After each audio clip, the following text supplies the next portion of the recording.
दोस्तों, क्या आप जानते हैं फैंटा जो आज के दिन में बहुत ज्यादा पॉपुलर ड्रिंक है, it has a very dark history. इसका इन्वेंशन वर्ल्ड वार टू के दौरान नाजी जर्मनी में हुआ था।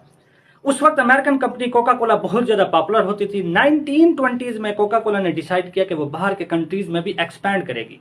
देखते ही देखते सॉफ्ट ड्रिंक जर्मनी में काफी ज्यादा मकबूल हुई और कोका कोला बिकने लगा। 1930s में अडोल्फ हिटलर जर्मनी का डिक्टेटर बनता है और जर्मनी को वार की तरफ धकेलने लगता है, जिसकी वजह से जर्मन बिजनेसेस को बहुत ज्यादा मुश्किलात का सामना करना पड़ता है। 1939 में जर्मनी ने पोलैंड पर हमला कर दिया, जिसकी वजह से यहाँ पर वर्ल्ड वार टू की शुरुआत हो जाती है। उस वक्त अमेरिका के बाद जर्मनी में कोका कोला सबसे ज्यादा सेल हुआ करती थी।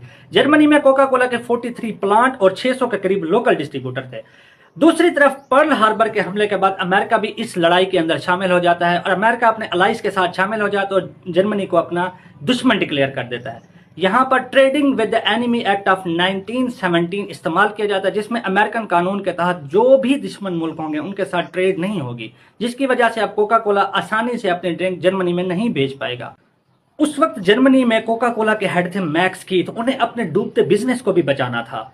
कीथ इतनी आसानी से गिव अप नहीं करना चाहता था। उसने अपनी केमिस्ट की टीम को टास्क दिया कि ऐसी ड्रिंक बनाई जाए जो कोका कोला से सिमिलर हो, जर्मन टेस्ट बड्स को भी सूट करे और जर्मनी के अंदर काफी ज्यादा पॉपुलर भी हो। मुश्किल ये थी कि वार का वक्त था और राशन की कमी पड़ रही थी और जिन इंग्रेडिएंट्स का इस्तेमाल किया जा सकता था वो सिर्फ कुछ इंग्रेडिएंट्स के बाकी इंडस्ट्रीज के, जैसा कि apple fibres, fruit shavings, pulp, beet sugar, cheese का बाई प्रोडक्ट वीट, चीज का बाई प्रोडक्ट वे। तो इन्हीं सारे बचे कुछ इंग्रेडिएंट्स का इस्तेमाल करके ऐसी एक कोल्ड ड्रिंक बनाई गई।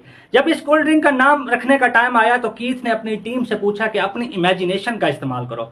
तो उसकी टीम ने सोचा कि क्यों ना इस ड्रिंक का नाम इमेजिनेशन या फैंटेसी के वर्ड, जर्मन वर्ड फैंटेसी जो SIE करके लिखा जाता है, इंग्लिश वर्ड फैंटेसी से काफी सिमिलर है, तो इसी का शॉर्ट उन्होंने फैंटा करके इस ड्रिंक का नाम रख दिया।